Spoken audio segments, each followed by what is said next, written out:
Hello everyone, मैं सौरभ सिंह एक बार फिर से स्वागत करता हूं आपके अपने यूट्यूब चैनल एडवांस क्लासेस पर। कैसे हो आप सभी? उम्मीद है आप सब बेहतरीन होंगे और अपनी पढ़ाई करने में व्यस्त होंगे और पिछली कक्षाओं का आप लोग रिवीजन कर रहे होंगे, क्योंकि आप लोगों को पता है कि आज की जो क्लास है ये 3rd नंबर की क्लास है। इससे पहले मैं 2 क्लासेस ले चुका हूँ, जिसके अंदर हम इंट्रोडक्शन ऑफ चार्ज को डिस्कस कर चुके हैं और चार्जिंग को भी डिस्कस कर चुके हैं, यानी आवेशन क्या होता है, आवेशन के प्रकार को भी हम जान चुके हैं। आज की इस क्लास के अंदर हम डिस्कस करने जा रहे हैं कूलाम्स लॉ। कूलाम्स लॉ क्या होता है इसको जानेंगे, उसकी यूनिट क्या होती है, उसकी डायमेंशन क्या होती है, किस तरीके से कूलाम्स लॉ को अप्लाई करते हैं, इन सभी बातों को इस वीडियो के अंदर हम जानने वाले हैं। ठीक है, तो वीडियो के अंत तक जरूर बने रहें। ठीक है, और एक बार वीडियो को शेयर जरूर कर दें अपने दोस्तों में। ठीक है, क्लास स्टार्ट हो चुकी है, तो चलिए क्लास को हम बिना देरी के साथ स्टार्ट करते हैं। यहाँ पे तो समझ लेते हैं कि कूलाम्स का नियम क्या होता है, यानी कूलम लिखा हुआ है, यहाँ पे कूलाम है। ठीक है, क्या है? कूलाम। तो यहाँ पे कूलाम, तो कूलाम का नियम क्या होता है इसको हम लोग समझ लेते हैं।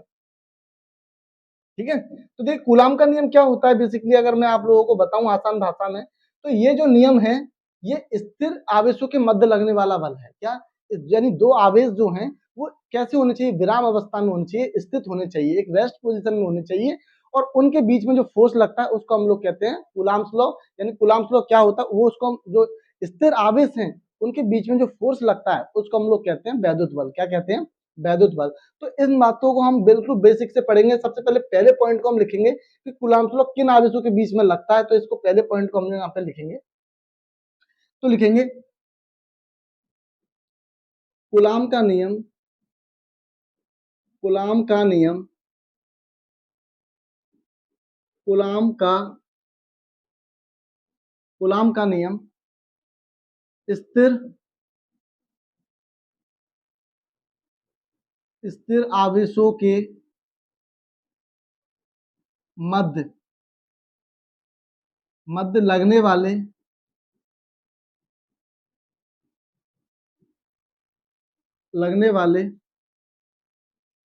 स्थिर वैद्युत बल की स्थिर वैद्युत बल की क्या देता है? हमें जानकारी देता है। क्या देता है? हमको जानकारी देता है। ठीक है, तो इस बात को आपको याद रखना है। अब इसके बाद अगर मैं बात करूं तो ये वाली बात समझ में आ रही है, कूलाम का नियम स्थिर आवेशों के मध्य लगने वाले बल की जानकारी देता है, जिसको हम वैद्युत बल कहते हैं। ठीक है, अब कूलाम को नियम को हम समझ लेते हैं। कूलाम के नियम को हम समझने से पहले इस तरीके से समझते हैं कि सबसे पहले दो आवेश लेते हैं हम लोग। क्या लेते हैं? दो आवेश लेते हैं। तो मान लो कि मैंने यहाँ पे दो चार्ज पार्टिकल ले लिए, एक ये आवेश है यहाँ पे हमारे पास, ठीक है, एक ये आवेश है और एक मेरा पास ये वाला आवेश है यहाँ पे। ठीक है, और इन आवेशों को मैंने यहाँ पे कह दिया कि पहले आवेश को मैंने कह दिया यहाँ पे ये आवेश हमारा Q1 है और दूसरा चार्ज पार्टिकल है इसको मैंने कह दिया Q2 है। ठीक है, और इनके बीच का जो सेपरेशन है, इनके बीच की जो दूरी है, वो मैं कंसीडर कर लेता हूँ कि इनके बीच की जो दूरी है वो मैंने मान ली क्या है, कि इनके बीच का जो सेपरेशन है वो मैंने मान लिया क्या है? R है। क्या है बच्चों? R सेपरेशन मान लिया है। यानी इन आवेशों की जो बीच की दूरी है वो मैंने क्या मान ली?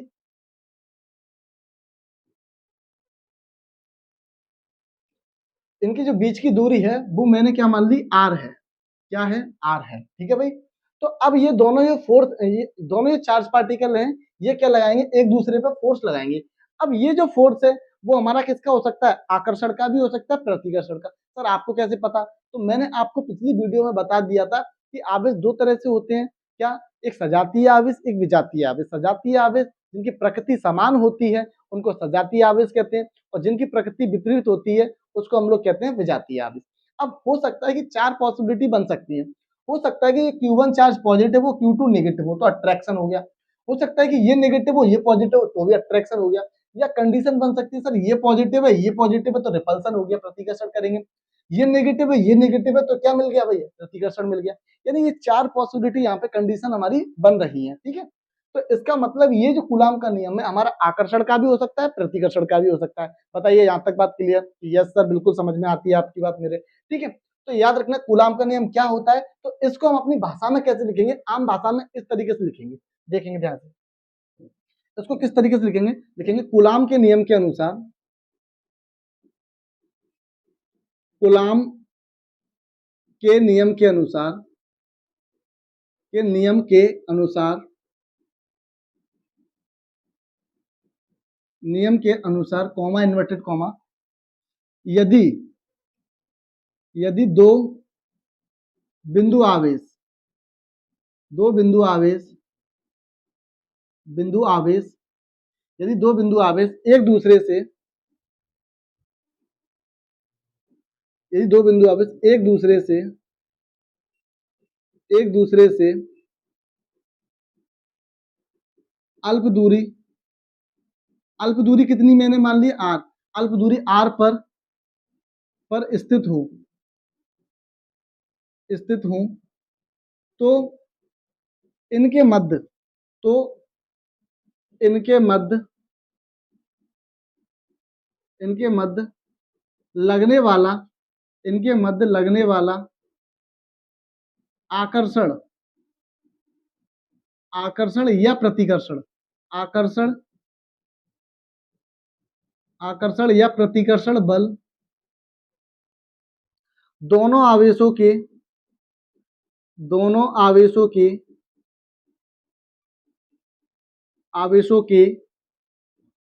गुणनफल के किसके गुणनफल के समानुपाती या अनुक्रमानुपाती, एक ही मतलब है, समानुपाती, दोनों आवेशों गुणनफल के समानुपाती तथा बीच की दूरी के वर्ग के स्क्वायर ऑफ रेडियस वर्ग के व्युत्क्रमानुपाती होता है। क्या व्युत्क्रमानुपाती, यानी स्क्वायर ऑफ रेडियस के इनवर्सली प्रोपोर्शनल व्युत्क्रमानुपाती होता है। ठीक है भाई। और ये फोर्स बच्चों याद रखना, ये जो फोर्स है वो अलोंग द फोर्स काम करता है, यानी कि इन दोनों रेखाओं को मिलाने वाली लाइन के क्या करता है बच्चों, कार्यरत रहता है। ठीक है, तो याद रखना ये जो फोर्स है, यानी ये वाला जो फोर्स है इधर की तरफ इस तरीके से, और ये जो फोर्स है इधर की तरफ, तो इसका मतलब क्या, एफ, इसका लिखेंगे F21। अब ये F1 बल जो है वो दोनों रेखाओं को मिलाने वाली अनुदिश के कार्य करता है। ठीक है, तो जैसे कि ये जो फोर्स, इधर जो फोर्स लगा रहा है, इधर लग रहा है आपका F12, और इधर फोर्स लगा रहा है, ये है अलोंग कार्य करता है। ठीक है, F21। तो इसका मतलब क्या है यहाँ पे, तो मैं इस बात का यहाँ पे मतलब समझा देता हूँ। ठीक है, तो इस बात का आपको मतलब यहाँ समझ लेना है। यहाँ पे F12 का मतलब क्या है, तो F12 का मतलब है आवेश Q1 पर बल किसके कारण, Q2 के कारण। ठीक है, आवेश Q1 पर बल किसके कारण, Q2 के कारण। और यहाँ पे F21 का मतलब क्या है, यहाँ पे तो जस्ट इसका उल्टा, आवेश Q2 पर बल Q1 के कारण, यानी दोनों एक दूसरे के अनुदिश क्या करते हैं, कार्य रहते हैं। तो इन दोनों आवेशों को यहां लिख सकते हैं, यह दोनों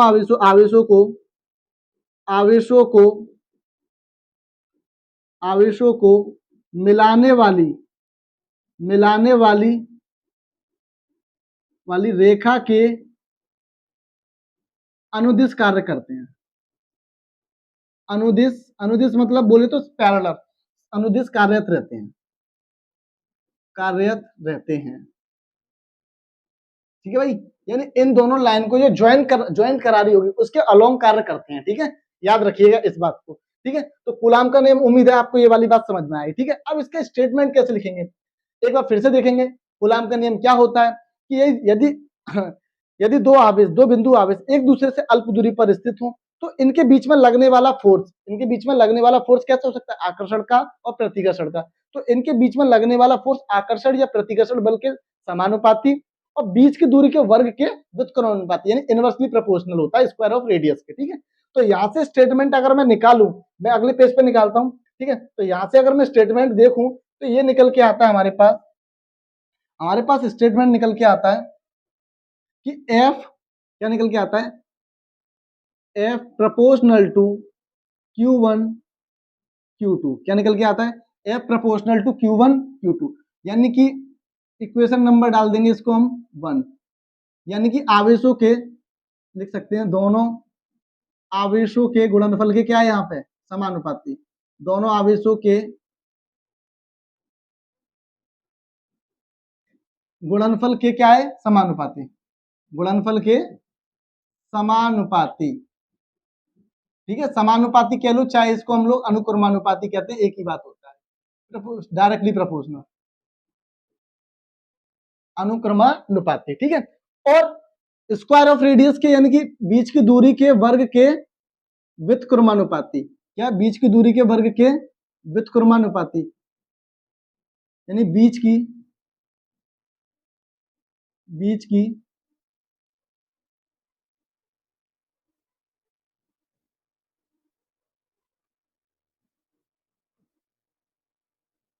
की दूरी के बीच की दूरी के बीच की दूरी के व्युत्क्रमानुपाती, बीच की दूरी का क्या होता है, व्युत्क्रमानुपाती होता है। और जब भी इन दोनों इक्वेशन को मैं क्या करूंगा, कंबाइन करूंगा, समीकरण 1 व 2 से, समीकरण 1 व 2 से तो क्या निकल के आया भाई, यहां से F proportional to Q1 Q2 y r square, क्या निकल के आया, जब दोनों इक्वेशन को मैंने कंबाइन किया तो Q1 Q2 y r square. प्यारे बच्चों, अब यहां से आपको पता है कि जब भी ये वाला जो सिंबल है इसको हम समानुपाती चिन्ह कहते हैं, ठीक है, जब भी ये चिन्ह जब हटता है, समानुपाती का चिन्ह हटता है, तो वहां पे एक नियतांक आता है, क्या आता है, एक कांस्टेंट आता है, ठीक है, जिसको मैं कंसीडर कर लेता हूं कि इसको मैं मान लेता हूं कि ये जो है, ये मैंने मान लिया कि के है, तो ये निकल के आया F प्रोपोर्शनल टू के Q1 Q2 y r square, क्या निकल के आया, के Q1 Q2 y r square, ये निकल के आया। ठीक है, अब इसको हम लोग समझ लेते हैं अभी हम,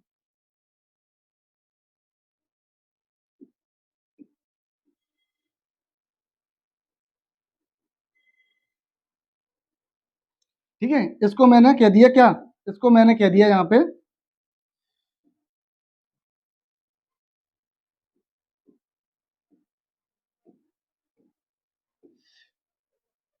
F बराबर के Q1 Q2 y r square. ठीक है, तो ये हमारे पास स्टेटमेंट आ गया। अब यहाँ पे ये के क्या है सर, ये बताइए, तो मैं आपको बताता हूँ यहाँ पे प्यारे बच्चों, ये के क्या है यहाँ पे, तो के क्या है यहाँ पे, के हमारा एक नियतांक है, क्या है, नियतांक है, नियतांक है, ठीक है, क्या कहते हैं, नियतांक है, और इसकी जो वैल्यू अभी हम निकालेंगे, ये क्या हमारे पास एक कांस्टेंट है, क्या है, कांस्टेंट है, समानुपाती नियतांक कहते हैं। और जब हमने बच्चों यहाँ पे क्या किया, एक्सपेरिमेंट किया, क्या किया यहाँ पे हमने, एक्सपेरिमेंट किया, तो यहाँ लिख सकते हैं प्रयोग से इस के की वैल्यू कैसे निकाली हमने, प्रयोग से। तो जब हमने इसकी वैल्यू के की प्रयोग से कैसे निकाली, तो ये देखिए ध्यान से, जैसे कैसे निकाली, तो ये के जो है इसकी वैल्यू निकल के आई 1/4 पाई एप्सिलॉन नॉट, और इसका मान होता है प्यारे बच्चों 9 × 10⁹ क्या होता है, 9 × 10⁹, और यूनिट होती है इसकी प्यारे बच्चों newton into metre square upon coulomb square. याद रखिए क्या होती है, एक्सपेरिमेंट किया साइंटिस्टों ने, तो के बराबर निकल के आया 1/4 पाई एप्सिलॉन नॉट। ये एप्सिलॉन नॉट सिंबल आपकी लाइफ में पहली बार आप इसका नाम सुन रहे होंगे, तो इस सिंबल का नाम अलग से लिख लीजिए, इसको हम क्या पढ़ते हैं, इस सिंबल को हम पढ़ते हैं क्या, एप्सिलॉन नॉट, क्या पढ़ते हैं, एप्सिलॉन नॉट, इसको क्या पढ़ते हैं हम लोग, epsilon not, epsilon not, epsilon not.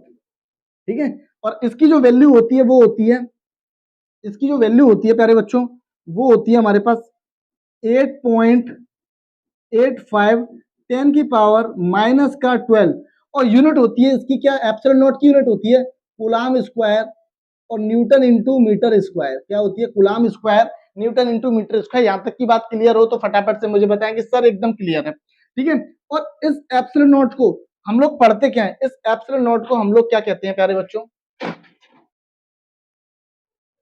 इस एप्सिलॉन नॉट को हम लोग क्या कहते हैं, इसको देख लेते हैं, इसको क्या कहते हैं, एप्सिलॉन नॉट को हम, मैं यहां बता देता हूं, ठीक है, इस एप्सिलॉन नॉट को हम लोग क्या कहते हैं, तो यहां देख लीजिए, इस एप्सिलॉन नॉट को हम लोग कहते हैं यहाँ पे निर्वात की निर्वात की विद्युतशीलता,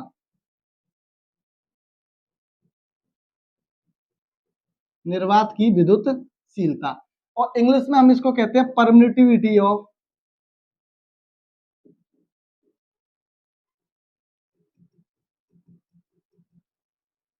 परमिटिविटी ऑफ फ्री स्पेस, क्या कहते हैं, परमिटिविटी ऑफ फ्री स्पेस। ठीक है, तो याद रखना ये शब्द, हम याद रखना क्या सिंबल है इसका, एप्सिलॉन नॉट। ठीक है, जैसे क्लास 10th में आपने ये पढ़ा होगा, मैं आपसे पूछूं ये क्या था, आप कह दो सर थीटा, तो पहली बार सिंबल इसका यूज किया था तो हमने क्या बोला था, थीटा पढ़ाया था। तो इसी तरीके से ये एक आपकी लाइफ में एक सिंबल है जिसको हम कहते हैं एप्सिलॉन नॉट, और इसकी वैल्यू होती है 8.85 10 की power -12 coulomb square upon newton into metre square. अभी यूनिट हम निकालना सीखेंगे, अभी आप एज अ फैक्ट के रूप में याद रखिए, अभी हम निकालना सीखेंगे। ठीक है, तो 8.85 10 की पावर -12 इसकी वैल्यू एग्जाम में काफी बार पूछी गई है, एप्सिलॉन नॉट की यूनिट और वैल्यू दोनों पूछी जाती है। तो एक्सपेरिमेंट करने के बाद ये जो वैल्यू निकल के आपके सामने लिखी है प्यारे बच्चों, ये जो वैल्यू आपके सामने लिखी हुई है ये वाली, ये जो वैल्यू लिखी है, जब मैंने यहाँ पे 1/4 इंटू पाई की वैल्यू 3.14 और एप्सिलॉन नॉट की वैल्यू रखी 8.85, तो इनको जब हमने सिंप्लीफाई किया तब हमारे पास रिजल्ट आता है 9 इंटू 10 की पावर 9। आप चाहो तो घर पे सॉल्व कर सकते हो पेन कॉपी लेके, मैंने आपको एज अ रिजल्ट लिखा दिया इसका। तो के की वैल्यू कितनी होती है, 9 इंटू 10 की पावर 9, या के की जगह हम रख सकते हैं 1/4 पाई एप्सिलॉन नॉट। क्लियर है मेरी बात कि सर यहाँ तक बात क्लियर है। उसके बाद प्यारे बच्चों, अब ये सारी वैल्यू को उठा के मैं यहाँ रख सकता हूँ इस स्टेटमेंट पे। जब मैंने यहाँ पे रखा तो मेरे को क्या समझ आया, मेरे को क्या समझ में आया यहाँ से, कि यहाँ से निकल के आया F इक्वल टू के की, यही तो है हमारे पास के Q1 Q2 Y R square आया ना, और इसी के इक्वल में मैं चाहूं तो के की वैल्यू रख सकता हूं 1/4 pi epsilon naught Q1 Q2 Y R square है। जब भी मैं न्यूमेरिकल यूज करूंगा तो मैं डायरेक्ट इसकी वैल्यू 9 इंटू 10 की पावर 9 रखूंगा, या मैं ये स्टेटमेंट रखूंगा। ठीक है, इस बात को आपको याद रखना है। ठीक है भाई, इस बात को आपको याद रखना है। चलिए, तो ये वाली बात समझ में आती है आप लोगों को। ठीक है, चाहो तो आप 1/4 पाई एप्सिलॉन नॉट की यूनिट भी लिख सकते हैं, वो वैल्यू भी रख सकते हैं। और फोर्स है तो भैया, फोर्स है तो भैया इसकी यूनिट क्या हो जाएगी, फोर्स है तो इसकी यूनिट जो हो जाएगी ये हो जाएगी आपकी न्यूटन में। किस में हो जाएगी, न्यूटन में हो जाएगी। यानी फोर्स की यूनिट क्या होती है, न्यूटन। ये न्यूटन के बराबर आ चुकी है। ठीक है, अब यहाँ पे जो के का, ये के की वैल्यू है, ये किस बात पर डिपेंड करती है, तो याद रखना ये के जो है वो किस बात पर डिपेंड करता है, इस बात को आपको समझ लेना है। ठीक है, तो ये के जो है, ये जो है वो दो चीजों पर डिपेंड करता है। ठीक है, किस बात पर डिपेंड करता है, दो चीजों पर। ये जो के है ये आपका दो चीजों पर डिपेंड करता है। पहला, मात्रक पद्धति, एक तो मात्रक पद्धति पर निर्भर करता है। ठीक है, यूनिट सिस्टम, यूनिट सिस्टम। ठीक है, किस पर, एक मात्रक पद्धति, दूसरा माध्यम पर, दूसरा माध्यम पर निर्भर करता है। यानी माध्यम बोले तो मीडियम पे डिपेंड करता है। के की वैल्यू इन दो चीजों पे डिपेंड करती है, एक तो यूनिट सिस्टम पे डिपेंड करती है, दूसरी मीडियम पे डिपेंड करती है। किस तरीके से डिपेंड करती है वो मैं अभी आपको बताने वाला हूँ। ठीक है, तो समझ लेते हैं भैया मात्रक पद्धति पर किस तरीके से डिपेंड करती है। जैसे मैं अगर आपसे, आप लोगों से ये पूछूं यहाँ पे कि के, मैंने अभी आप लोगों के सामने लिखा, आप लोग जानते हो यहाँ लिख सकते हैं,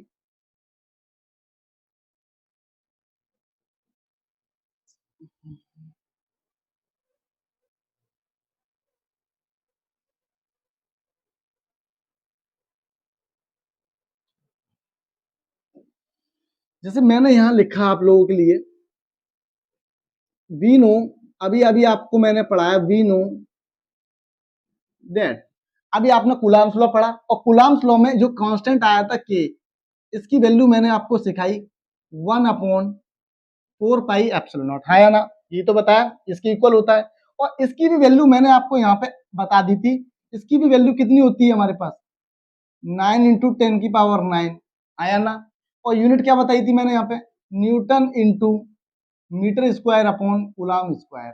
तो प्यारे बच्चों, ये जो यूनिट है, ये जो आपको यूनिट दिख रही है ये वाली, ये जो आपको यूनिट यहाँ पे ये दिख रही है, ये आपकी जो यूनिट है ये क्या है, ये एसआई सिस्टम है। क्या बच्चों, एसआई सिस्टम।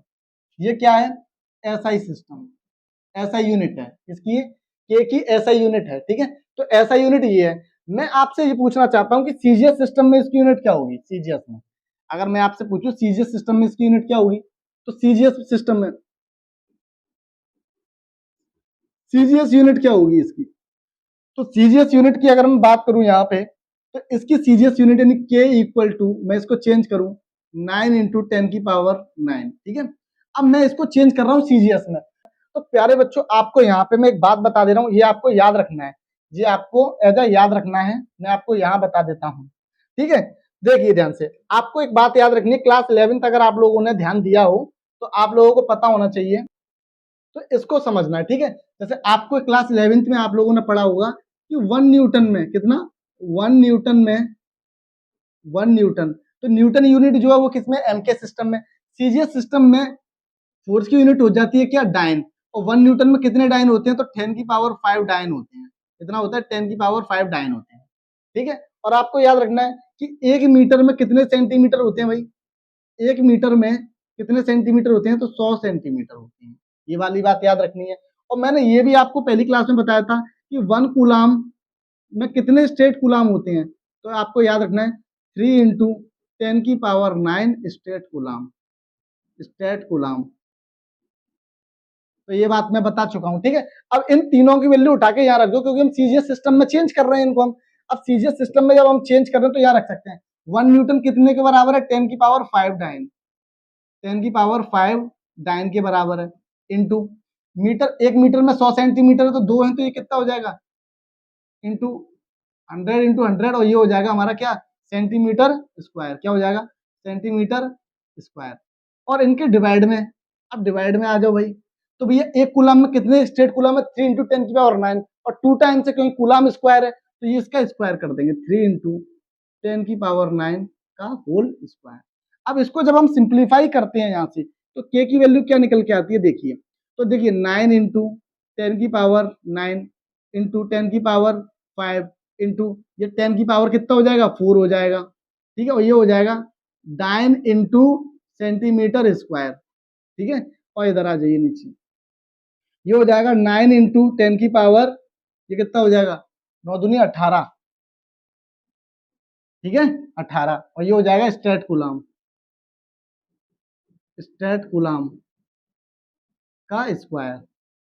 अब यहां से कुछ कैंसिल वैंसिल हो रहा है क्या, देखिए ध्यान से, तो देखिए ध्यान से, सबसे पहले इस 9 से तो ये 9 गया, ठीक है, ये 9 गया। अब यहाँ पे देखिए ये पावर कितनी है, 5 और 4 9, और ये 9 18, मल्टीप्लाई में पावर ऐड होती है, तो ये भी कैंसिल, ये भी कैंसिल, ये भी कैंसिल, और ये पूरा कैंसिल।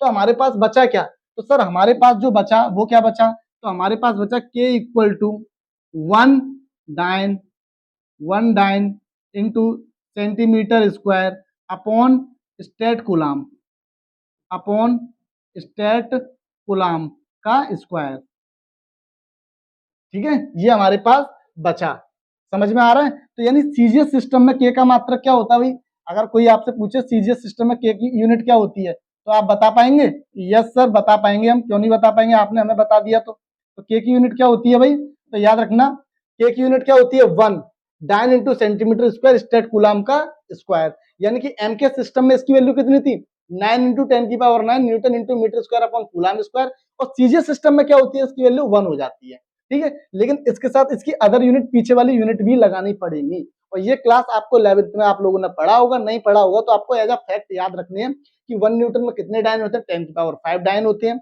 ये आपके एम का सिस्टम होता है, ये आपका एम के सिस्टम होता है, और ये आपका सीजीएस सिस्टम होता है, ठीक है। ये आपका एम के सिस्टम, ये सीजीएस सिस्टम होता है, ठीक है, याद रखिएगा इस बात को। चलिए अब आगे चलते हैं हम लोग। अब मैं बात करता हूं इसकी यूनिट की, किसकी बात करता हूं, इसकी यूनिट की। अब यूनिट कैसे निकालते हैं,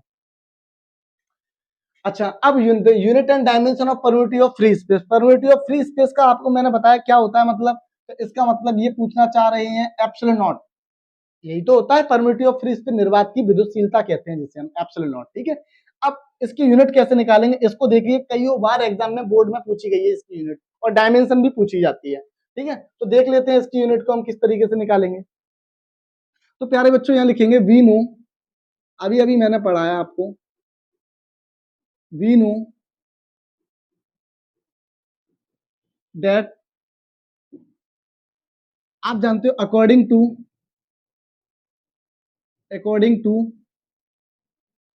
कुलाम्स लॉ, ठीक है, हिंदी में लिख सकते हैं कुलाम के नियम के अनुसार, कुलाम के नियम के अनुसार, नियम के अनुसार, ठीक है। कूलाम के नियम के अनुसार अगर हम देखें तो आप लोग क्या जानते हो यहां से, तो यहां से आप लोग जानते हो F इक्वल टू, मैंने आपको पढ़ाया के Q1 Q2 upon R square, और इसी की फॉर्म को हम इस तरीके से भी लिख सकते हैं, के की वैल्यू अगर पुट कर दें 1/4 pi epsilon naught Q1 Q2 Y R square. हाँ या ना, फटाफट से बताइए। अभी अभी मैंने आपको पढ़ाया, यहाँ तक की बात समझ में, इसको हम इस फॉर्म में भी लिख सकते हैं, के की अगर वैल्यू हम लोग यहाँ पे पुट करते हैं तो। अगर ये वाली बात क्लियर है तो मुझे यहाँ से यूनिट चाहिए किसकी, एप्सिलॉन नॉट की। किसकी चाहिए, एप्सिलॉन नॉट।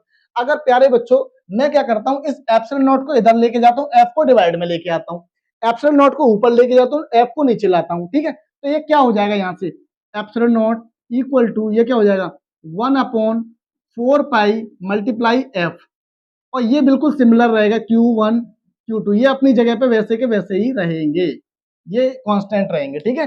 तो यहां से अगर मैं यूनिट निकालूं इनकी, तो प्यारे बच्चों ध्यान से देखो इसकी यूनिट क्या निकल के आ रही है। तो यूनिट अगर देखूं तो 1/4 पाई क्या है, कांस्टेंट है। 4 तो एक नंबर है, पाई भी हमारा क्या है, एक रैशनल नंबर है। तो नंबर्स की यूनिट होती है कि नहीं होती सर, बिल्कुल। लेकिन एफ, एफ यहाँ पे क्या है, फोर्स है, इलेक्ट्रोस्टैटिक फोर्स है, वैद्युत बल है। तो वैद्युत बल का मात्रक तो होता है, तो बल का मात्रक क्या हो जाएगा, यहां से अगर मैं देखूं तो बल का मात्रक क्या हो जाएगा, न्यूटन। और इसका क्या हो जाएगा, क्या हो जाएगा भाई, रेडियस है, रेडियस किस में नापते हैं हम लोग, मीटर में। तो यहाँ से, और आवेश है, इसका मात्रक क्या होता है, कूलाम।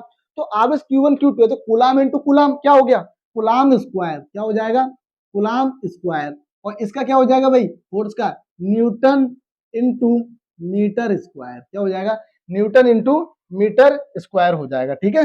याद रखिए क्या हो जाएगा, न्यूटन इंटू मीटर स्क्वायर हो जाएगा। तो ये क्या है, इसकी यूनिट हो जाएगी, ये क्या है, इसकी यूनिट हो जाएगी,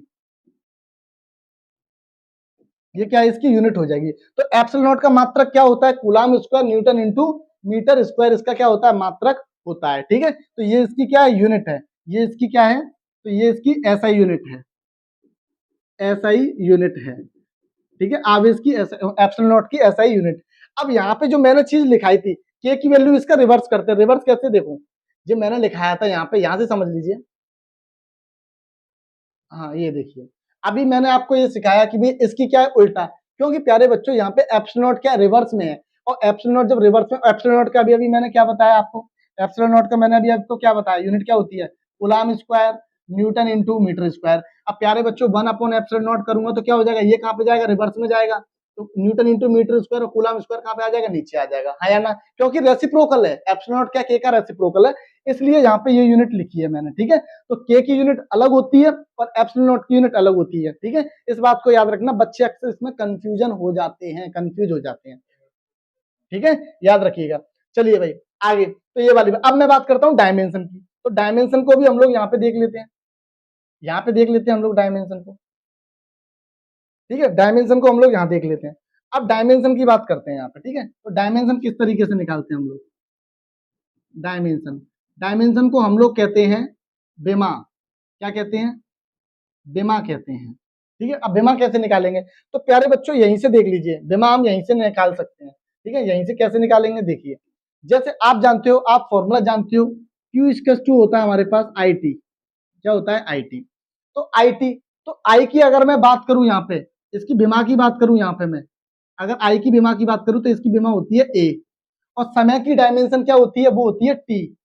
यानी इसकी बीमा हो गई, क्यू इक्वल टू क्या होता है, आईटी से इसकी डायमेंशन निकल के आएगी एटी, ठीक है। अब फोर्स की बात करता हूं, तो आप जानते हो फोर्स इक्वल टू होता है, एफ इक्वल टू होता है एम ए, क्या होता है प्यारे बच्चों, एम ए।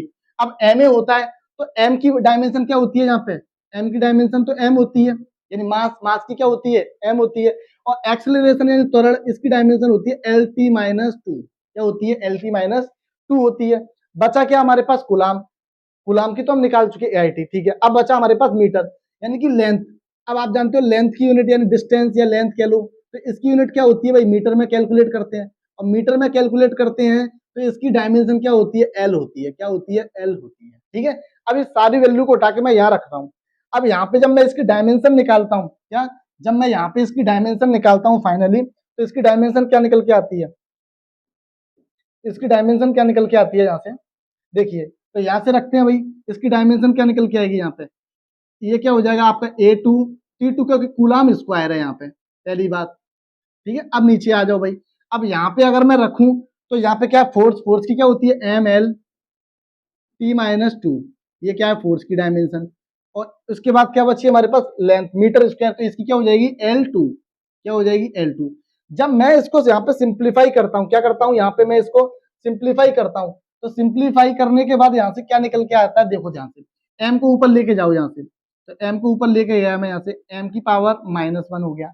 ठीक है, अब देखो L1 यहाँ पे पावर कितनी है, 1, और ये 2, ऊपर जाके किसकी हो जाएगी, L की पावर -3 हो जाएगा यहाँ पे। ठीक है, अब t की पावर यहाँ पे -2 है, ऊपर ऑलरेडी +2 है, तो ऊपर जाके ये भी प्लस का हो जाएगा, तो t की पावर हो जाएगी ये 4, कितनी हो जाएगी, t की पावर 4, और a की पावर 2, वैसा का वैसा ही, और इसको इस तरीके से ब्रैकेट में बंद हम कर देंगे। तो फाइनली इसकी जो डायमेंशन है वो हमारे पास निकल के आएगी, एप्सिलॉन नॉट की डायमेंशन होती है हमारे पास m-k1 L-k3 t की पावर 4 और a की पावर 2, तो ये क्या है, इसकी डायमेंशन है। ठीक है, याद रखना, आपको निकालना आना चाहिए, आप चीजों को रटो मत, चीजों को समझ लो।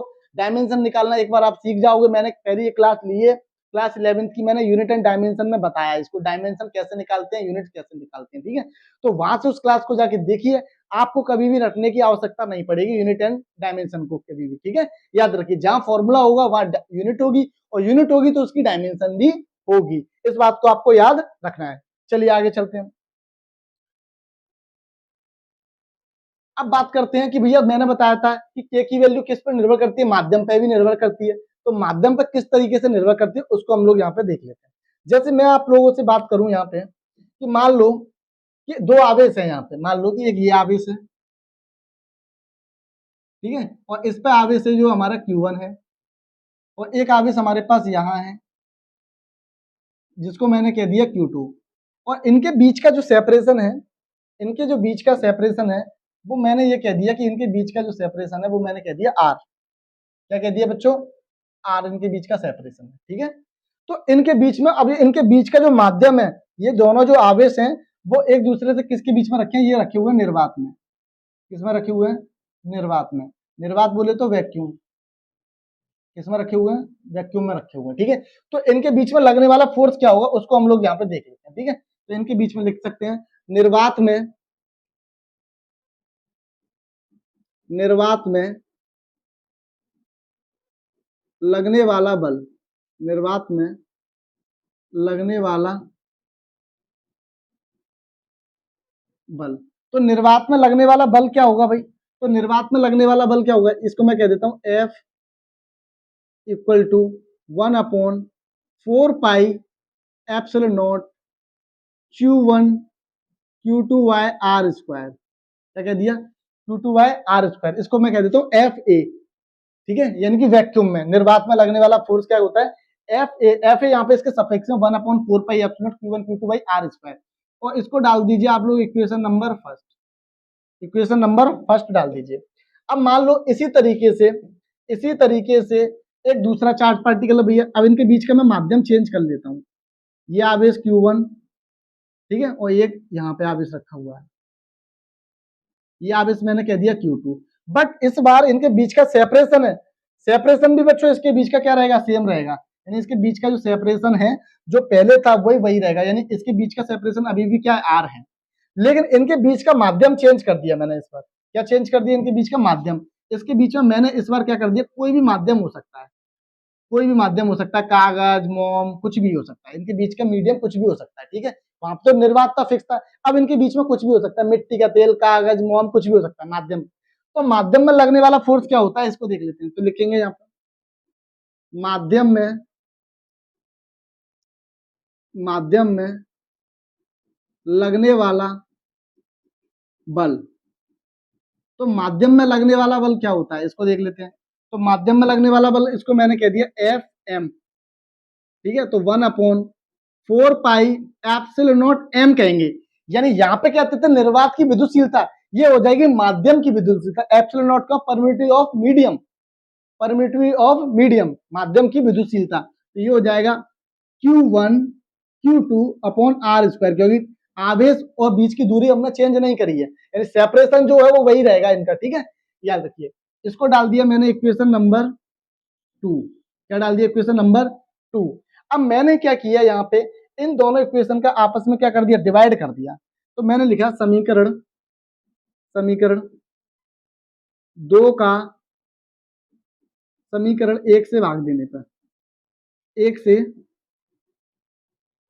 भाग देने पर, भाग देने पर, डिवाइड करने पर, तो ये क्या निकल के आया यहाँ से, अगर हम जब डिवाइड करेंगे तो ये डिवाइड करने के बाद निकल के आया F M equal to F A. अब दोनों की जब वैल्यू रखता हूं मैं यहाँ पे, तो पहले तो यही वैल्यू रखेंगे हम, 1/4 pi epsilon naught Q1 Q2 upon R square. ठीक है, अब उसके बाद इसका भी डिवाइड करेंगे, 1/4 pi epsilon naught into Q1 Q2 by R square.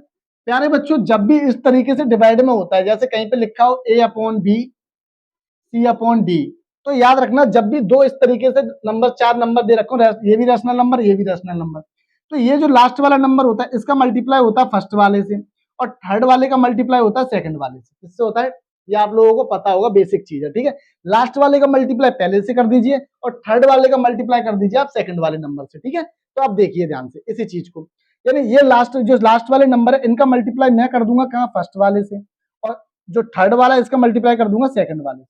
तो जब मैं इसको सिंप्लीफाई करता हूं यहाँ पे, जब मैं यहाँ पे इनको सिंप्लीफाई करता हूं तो क्या रिजल्ट निकल के आता है।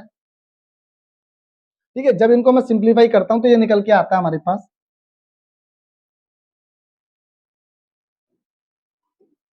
अब ये निकल के आता है F M equal to F ए।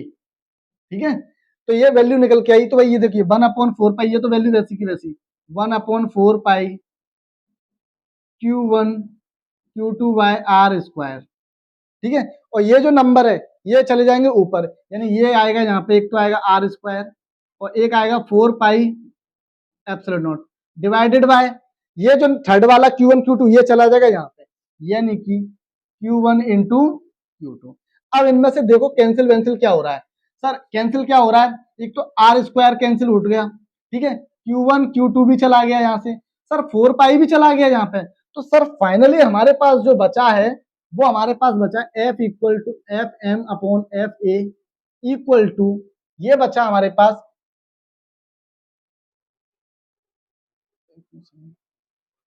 ये यहाँ पे एप्सिलॉन नॉट एम है, ये क्वेश्चन सेकंड है ना, तो ये यहाँ पे एम है, एम, तो ये वाला जो एम है तो ये वाला एम रहेगा हमारे पास।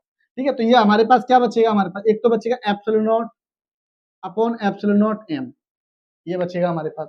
ठीक है, दोनों तरफ से अगर मैं रिवर्स कर दूं तो ये हो जाएगा आपके पास F A equal to F M equal to epsilon naught M upon epsilon naught. ठीक है प्यारे बच्चों, अब इस चीज को हम लोग किससे रिप्रेजेंट करते हैं, इस चीज को, इसको हम क्या कहें, ये बराबर जो होता है ये हमारा किसके बराबर होता है, तो ये हमारे बराबर होता है किसके, एप्सिलॉन नॉट आर के बराबर होता है। किसके बराबर होता है, एप्सिलॉन नॉट आर के बराबर। ठीक है, अब ये चीज क्या होती है इसको मैं आगे बताता हूँ। ठीक है, देखिए,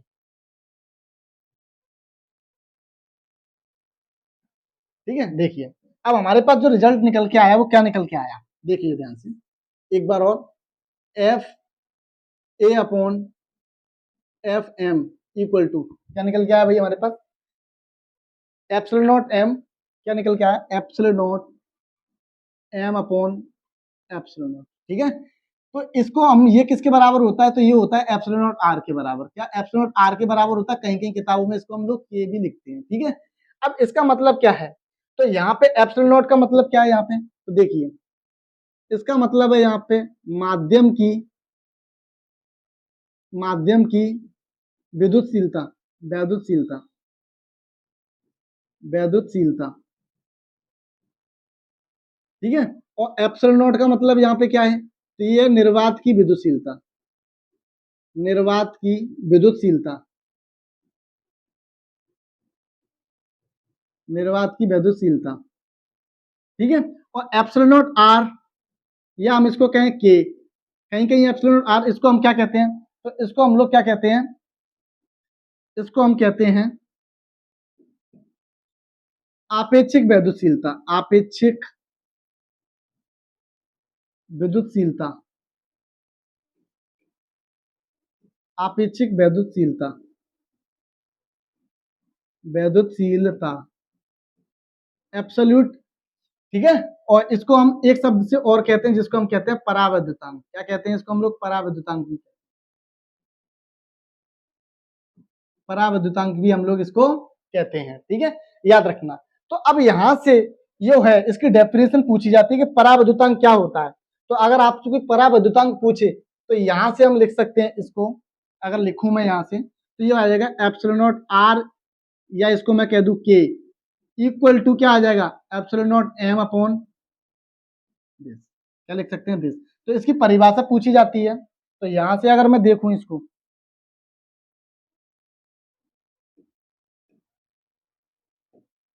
ठीक है, तो आप लोगों को समझ में आ गया कि भैया ये क्या है? माध्यम की विद्युतशीलता निर्वात की विद्युतशीलता के अनुपात को हम लोग क्या कहते हैं?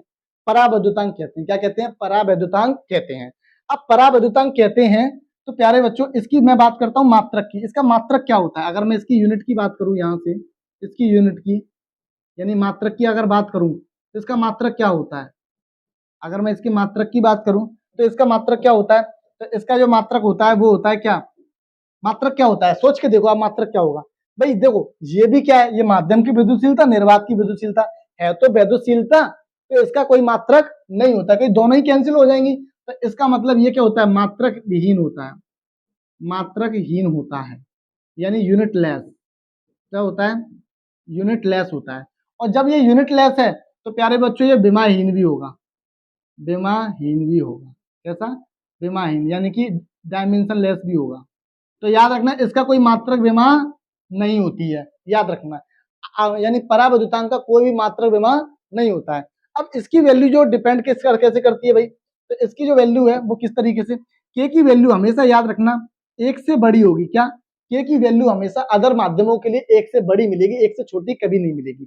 अगर के की वैल्यू, ये क्या लिखेंगे? अन्य माध्यमों के लिए, अन्य माध्यम के लिए, अगर अन्य दूसरा कोई माध्यम है तो उसके लिए के की वैल्यू हमेशा एक से बड़ी मिलेगी। लेकिन इक्वल भी लग रहा है, ग्रेटर देन इक्वल भी लगा है, तो के की वैल्यू अगर 1 होती है तो ये होती है किसके लिए? निर्वात के लिए, निर्वात या वायु के लिए। के की वैल्यू निर्वात या वायु के लिए कितनी होगी? 1 होगी, ठीक है। और अगर के की वैल्यू यहाँ पे इन्फानाइट है, इंफिनिटी है, तो ये होती है किसके लिए? धातु के लिए, धातु के लिए, ठीक है। तो याद रखना है के की वैल्यू अगर निर्वात या वायु है तो उसके लिए हम 1 कर देंगे, और धातु है तो उसके लिए क्या कर देंगे? इन्फिनिटी। और इसके अलावा कोई अन्य मीडियम्स है उसके लिए के की वैल्यू हमेशा क्या आएगी? एक से बड़ी आएगी। क्या आएगी? बड़ी आएगी। जैसे मैं आपको एक छोटा सा क्वेश्चन पूछ लेता हूं जनरली, मैं आपसे बोलूं बताओ भाई, मोम का, यानी कि ऐसे लिखते हो मिट्टी का तेल, मिट्टी के तेल का परावैद्युतांक क्या होगा? परावैद्युतांक क्या होगा? तो मैं अगर ऑप्शन दे दूं तो मैं बच्चों, मैं यहाँ पे तुम्हें ऑप्शन दे दूं, पहला ऑप्शन दे दूं के इक्वल टू 1, दूसरा ऑप्शन दे दूं मैं तुम्हें के इक्वल टू 6, तीसरा ऑप्शन दे दूं मैं तुम्हें यहाँ पे के इक्वल टू 0.5, और चौथा ऑप्शन दे दूं मैं यहाँ पे के इक्वल टू इन्फिनिटी। तो बताइए फटाफट से किस पे टिक करेंगे? बताइए, सोच के देखिए। अगर मैं आपसे बोलूं जवाब दीजिए, तो सर मिट्टी के तेल का अगर मैं परावैद्युतांक यहाँ पे पूछा है मुझसे, तो सर पहली बात तो ये ऑप्शन से देखें तो के बराबर 1, तो ये तो हो नहीं सकता, क्योंकि सर ये होता है वायु के लिए, आपने बताया ये किसके लिए होता है? वायु के लिए, ठीक है। अगर मैं आपसे बोलूं के बराबर 0.5, तो सर ये तो के की वैल्यू एक से छोटी हो गई, तो ये तो नहीं हो सकता, तो ये भी ऑप्शन नहीं होगा, ये भी नहीं होगा, ये भी नहीं होगा। के बराबर इन्फिनिटी, ये सर होता है धातु के लिए, किसके लिए? धातु के लिए, तो ये भी नहीं होगा। तो कौन सा ऑप्शन बचा? ये। तो के की वैल्यू एक से बड़ी भी है, देख लो ध्यान से, यानी अन्य किसी माध्यमों के लिए के की वैल्यू क्या होगी? हमेशा बड़ी आएगी। क्या आएगी? बड़ी आएगी, ठीक है। तो उम्मीद है कि ये वाली बात आप लोगों को समझ में आई होगी। तो आज की इस क्लास में मैंने आप लोगों को यहाँ तक ये सारी चीजें समझाने का पूरा प्रयास किया है। हमने यहाँ पे क्या क्या पढ़ा एक बार देख लेते हैं। एक हमने यहाँ पे समझा कि कूलाम का नियम क्या होता है, कूलाम का नियम किन आवेशों के मध्य कार्य करता है, यानी स्थिर आवेशों के मध्य कार्य करता है, ठीक है। आकर्षण क्या होता है, प्रतिकर्षण क्या होता है, ये भी बताया। ये फोर्स हमेशा आकर्षण का होता है या प्रतिकर्षण का होता है, ठीक है। और इसके बाद ये along the force, along the line के, अलोंग द लाइन जो होती है दोनों लाइनों को जोड़ने वाली रेखा के अनुदिश कार्य करता है, ठीक है। इस बात को याद रखना। उसके बाद मैंने यहाँ पे आपको इसके स्टेटमेंट बताया किस तरीके से दोनों आवेशों के समानुपाती होता है, स्क्वायर ऑफ रेडियस के व्युत्क्रमानुपाती होता है, ये सारी चीजें बताई। के की वैल्यू किन किन चीजों पे डिपेंड करती है, इनको भी हमने यहाँ पे देखा आगे जाके कि किस तरीके से सीजीएस सिस्टम में के की वैल्यू क्या होती है, एमके सिस्टम में ये होती है हमारे पास एमकेएस और एसआई सिस्टम, एक ही मतलब है इनका, ठीक है। यानी एसआई और एमकेएस, एमके सिस्टम से ही मिलकर बनता है हमारा एसआई सिस्टम, ठीक है, सिस्टम इंटरनेशनल, याद रखना। और सीजीएस सिस्टम में के की वैल्यू कितनी होती है, 1 होती है, ठीक है। ये वाली बातें भी मैंने आप लोगों को बताई। उसके बाद मैंने कि भैया निर्वात की विद्युतशीलता का मात्रक व विमा निकालना सीखे कि किस तरीके से हम मात्रक और विमा निकालते हैं, ठीक है, याद रखिए।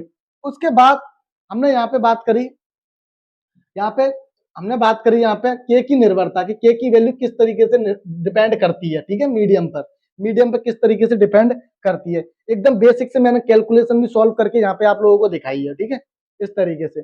और मैंने फिर उसके बाद के का मात्रक और विमा की चर्चा करी कि के की वैल्यू अन्य माध्यमों के लिए क्या क्या हो सकती है, इन सभी बारीकी बातों को हमने इस वीडियो में समझा। तो उम्मीद है कि ये क्लास आपको शानदार समझ में आई होगी। और फिर भी अगर आपको कोई डाउट बचता है तो आप कमेंट में जरूर बताएं, हम आपका कमेंट जरूर रीड करेंगे और आपका जवाब देने का प्रयास करेंगे। तो उम्मीद है कि वीडियो अच्छी लगी हो तो वीडियो को शेयर कर दें, और चैनल को सब्सक्राइब नहीं किया तो अभी की अभी सब्सक्राइब करें। धन्यवाद।